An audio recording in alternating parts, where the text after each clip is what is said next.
Imagine a world filled with fear, a powerful king, a pharaoh, terrified by a prophecy that a baby boy born among the Hebrew slaves would one day rise up and destroy his kingdom.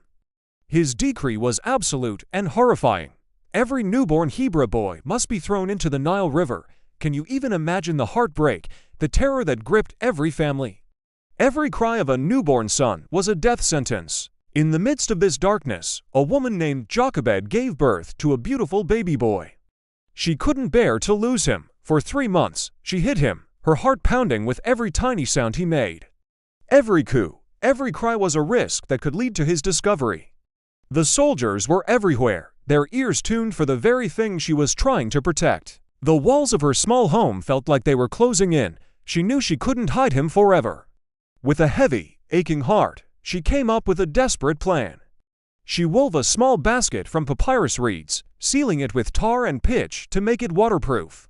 This wasn't just a basket, it was a tiny ark, a vessel of hope in a sea of despair. She gently placed her precious son inside, kissing his forehead one last time, her tears mingling with the morning dew. She carried the basket down to the edge of the mighty Nile, the very river meant to be his grave. She placed it among the reeds along the bank, praying that the current wouldn't sweep it away into the vast, dangerous waters. Her older daughter, Miriam, hid nearby, her young eyes wide with worrying, watching over her baby brother from a distance.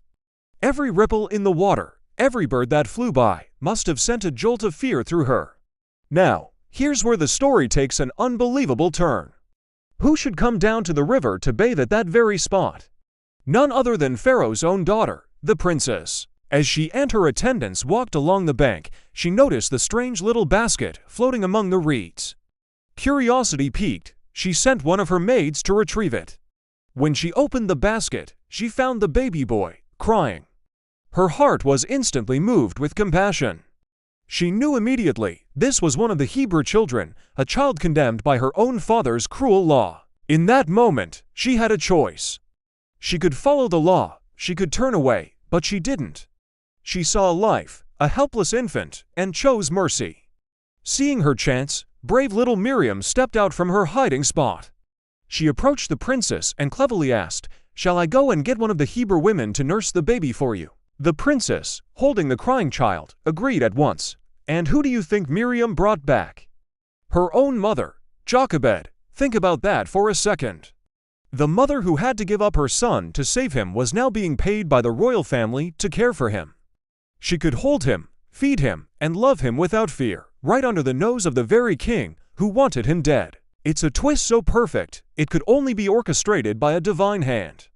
God didn't just save the baby, he returned him to his mother's arms.